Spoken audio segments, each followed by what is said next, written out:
Hi friends, இன்றைக்கி ஒரு செமையாக அறுவடை பாருங்கள். ரஸ்தாளி வாழைத்தாறு நாங்கள் எங்களுக்கு வேண்டியதை வச்சுக்கிட்டு மீதியை கொடுத்துட்டோம். ஒரு இதுலேருந்து ஒரு 4 சீப்பு வெளியில் கொடுத்துட்டோம். மீதி வீட்டுக்கு வச்சுக்கிட்டோம். பலாப்பழமும் நிறைய காய்ச்சிருந்தது, ஏற்கனவே உங்களுக்கு காமிச்சிருக்கேன்.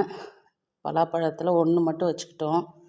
மாம்பழம் பாருங்கள், இதுவும் ஃப்ரெண்ட்ஸுக்கெலாம் கொடுத்துட்டு கொஞ்சம் வச்சுக்கிட்டோம். என் தங்கச்சி வீட்டிலேருந்து அவங்க கொல்லையிலேருந்து பறிச்சிட்டு வந்தோம். அப்படியே இது செம்மையாக இருக்கும். அப்படியே பங்கனப்பள்ளி செம்ம டேஸ்ட்டாக இருக்கும். அப்படியே ஆர்கானிக்குங்க, எந்த ஒரு செயற்கையான உரமும் போடாமல் இயற்கையாக அப்படியே வளர்த்து பறிச்சிட்டு வந்திருக்குங்க. செம்ம டேஸ்ட்டாக இருக்குது.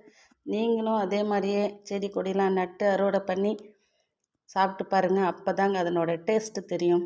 Thank you friends. ஜூஸியாக இருக்குது பாருங்கள், செம்மையாக இருக்குது. செம்ம டேஸ்ட்டுங்க.